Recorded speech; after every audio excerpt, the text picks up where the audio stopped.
Yeah, great result for us. Was impressed with Nevada and the way that they played. Really good basketball team. Thought that was a pretty good college basketball game.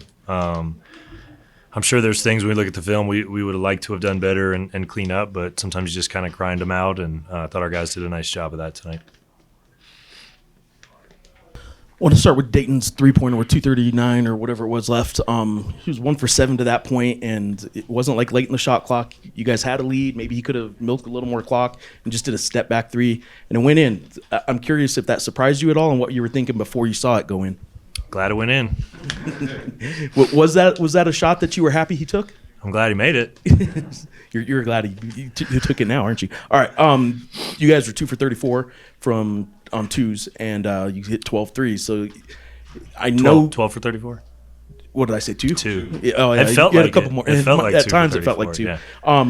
You know that they protect the rim and they collapse defensively. But did you think it'd be that hard to get going at the rim?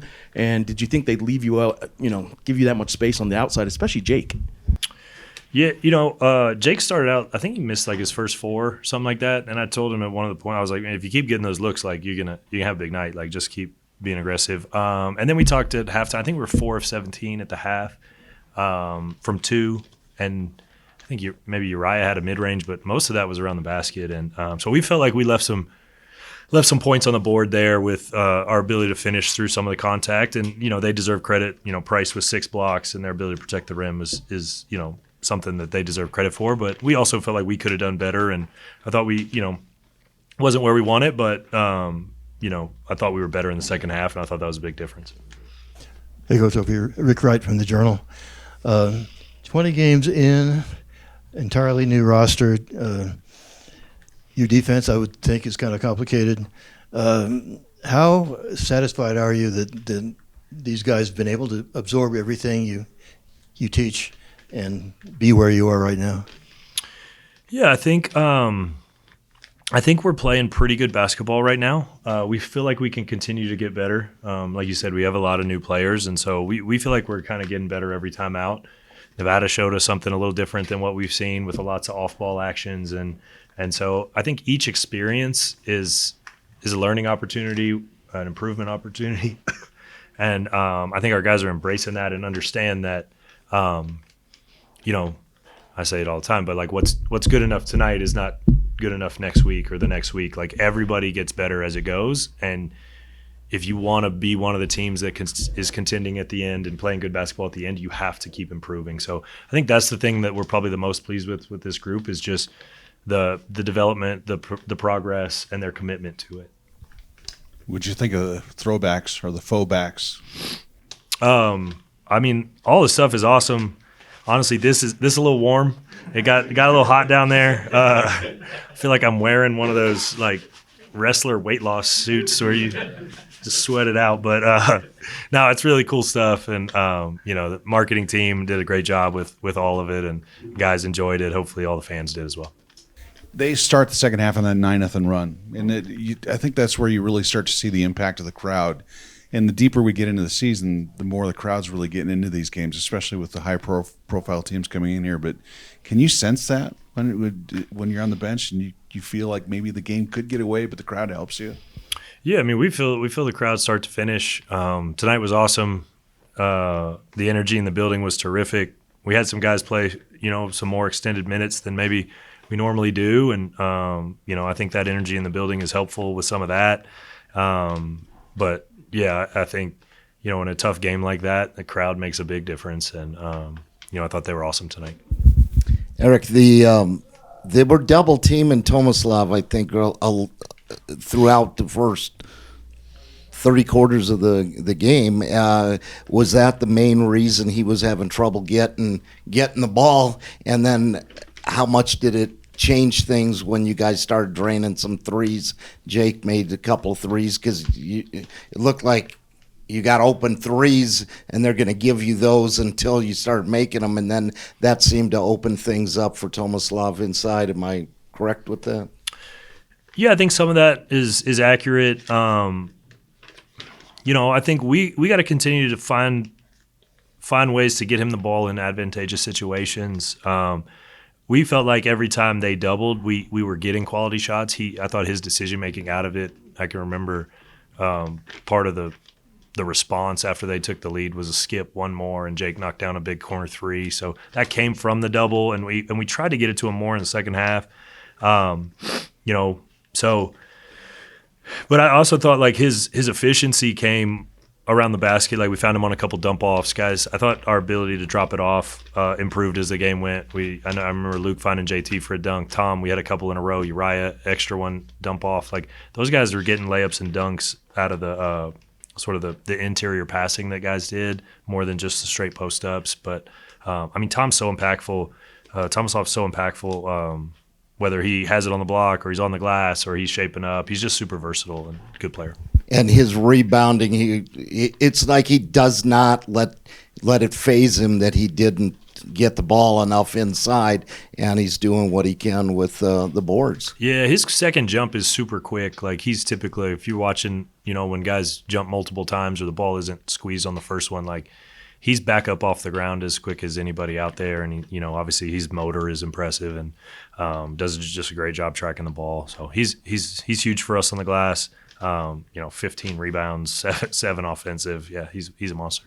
Coach, what was the message at halftime? It seemed like the first half, was it their defense? It seems like it took a little bit for the rhythm to be established for the Lobos, but the second half was a different story.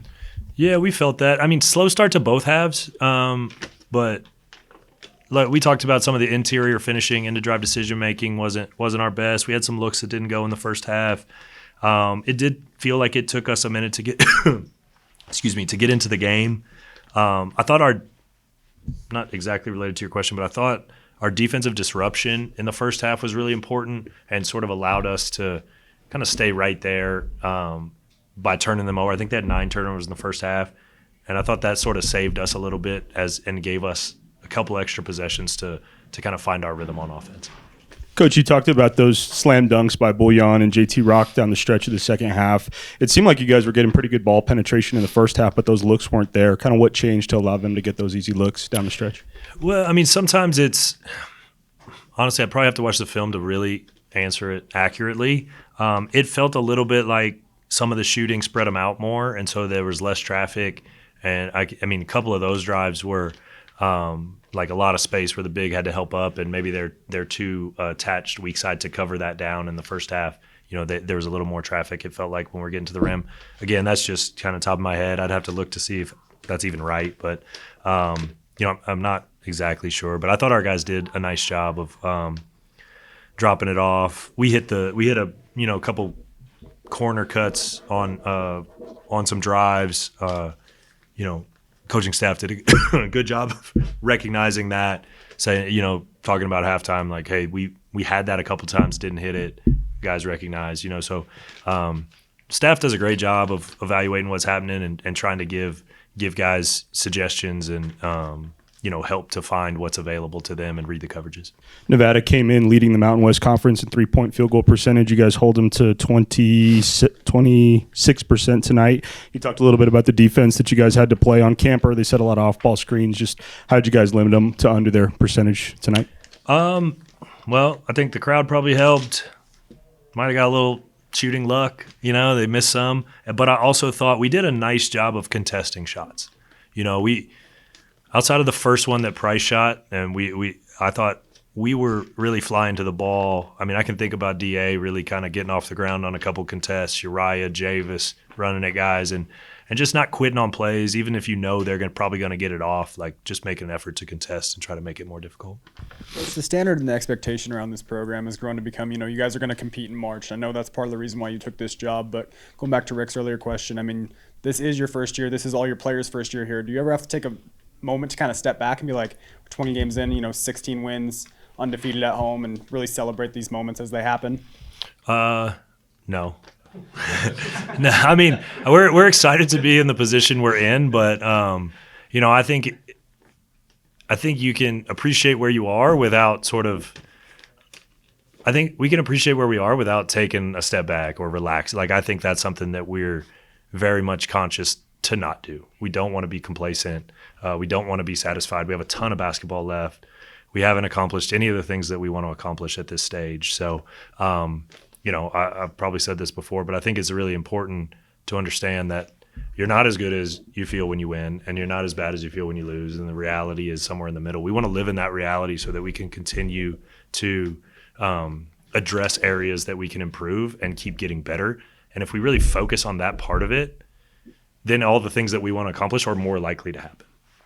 When you're looking at what you do want to accomplish and how that stuff is likely to happen, when you're looking at a game against a team that might be a little more competitive and at the top of the standings, I mean, do you kind of put a little more emphasis on that, like, hey, we really need to have this one, or maybe not as much as a team as towards the bottom of the standings? I mean, I think we try to prepare the guys for what they're going to face, right? And so we talk about each team and their players and their strengths and weaknesses. And so, the teams at the top of the standings probably have more strengths or more,